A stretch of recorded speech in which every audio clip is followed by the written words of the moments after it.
What's up, welcome back to Nowstalgia. Dave here with a review of Havoc, the new action film from Gareth Evans, out now on Netflix. This film stars Tom Hardy.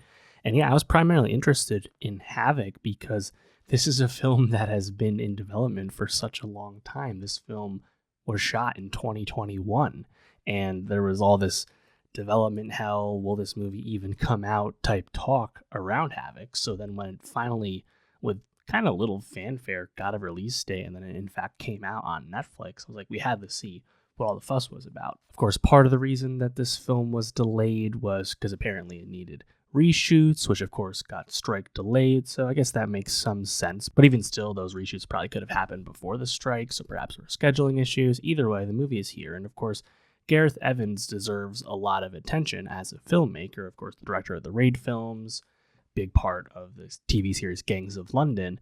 Gareth Evans is really, I think, well known and deservedly in that class of the current action filmmaking greats. You know, when we think of like a Chad Stahelski or a David Leitch, the creators that can make the really compelling action choreography within films that we think of today. Netflix's Havoc is worth watching for the standout set pieces that we come to expect from Gareth Evans. Tom Hardy is doing the very familiar mold that we know from him at this point, mumbling, dour, not very charismatic, and gruff. It is getting a bit tired. I would like him to switch it up.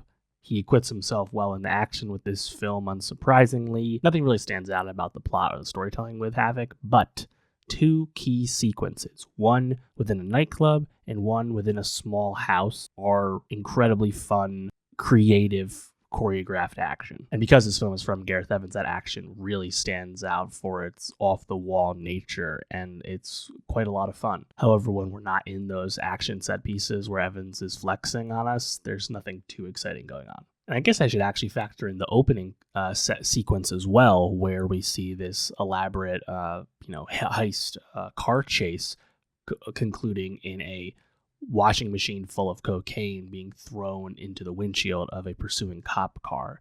And right away, you get the frenetic whip pans and just kind of crazy camera work, crazy energy of Evans's film and his style. And it kind of reminds you of what you're doing. I think in general, like, the film kind of gives off like generic Gotham City, Sin City, rough urban center, vibe. It was shot in the UK. I'm not sure what city it's supposed to even be really, but it feels very gruff, and I think there's just enough like flair to the color grading and the cinematography that it actually looks pretty solid for Netflix movies that are coming out not during the fall award season. You even get this moment where Tom Hardy, who plays a cop that's pretty crooked, he's definitely done shady stuff that we see revealed in some flashbacks. He has these connections to Forrest Whitaker's Eric Adams stand-in corrupt politician. Hardy's no saint by any means, but we see him do this almost like Batman detective, like in his head visualization of a crime scene. It definitely gave me like Gotham vibes for sure, like Arkham Asylum type stuff. Overall, I'd say the plot is pretty overstuffed, and the plot you are getting isn't anything too crazy. It's always fun to have a triad crime story featuring crooked cops. Like all the ingredients are here.